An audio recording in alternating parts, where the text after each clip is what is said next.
Viewers, তো দেখুন আজকে নিয়ে আসলাম এখানে যে দেখতেছেন একটা DC to AC converter. Simple process, কোনো ইলেকট্রনিক্স কম্পোনেন্ট ছাড়াই সেটা চলবে।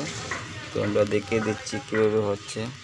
তো এটাতে হচ্ছে দেখুন পাইপ একটা মোটর, ডিসি মোটর, আর এখানে হচ্ছে দুটো বেয়ারিং দিয়ে সব বানিয়ে এখানে একটা মিক্সার গ্রাইন্ডারের বুশিং দিয়ে এভাবে কানেক্ট করে দিচ্ছি দুটো কার্বন ব্রাশ।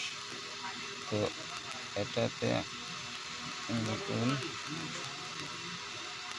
একটা পিন, যেমন ধরুন এখানে ল্যাম্প আছে, 4টা গাঁট আছে।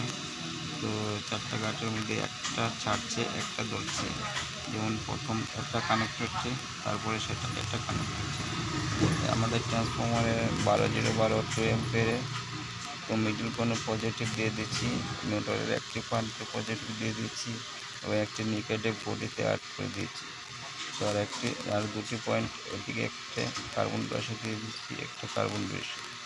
তো এখন যখনই স্টার্ট হবে 320 ভোল্ট আউটপুট দেবে।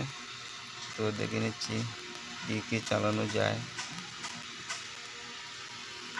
ডিসি লাইন থেকে সরাসরি কানেক্ট করে দিচ্ছি। দেখুন আমরা একটা ইলেকট্রিক বাল্ব জ্বালিয়ে দিচ্ছি,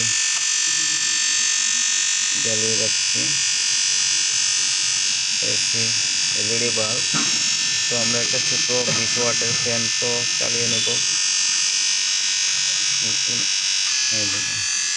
এসি ফ্যান চালিয়ে নিচ্ছি 20 ওয়াটের। তো এটা আশা করি একটা প্রজেক্ট নতুন আরও ইনভার্টারের নতুন আরও টেকনোলজি নিয়ে আসবো। আশা করি দেখতে থাকুন আমাদের ভিডিওটি।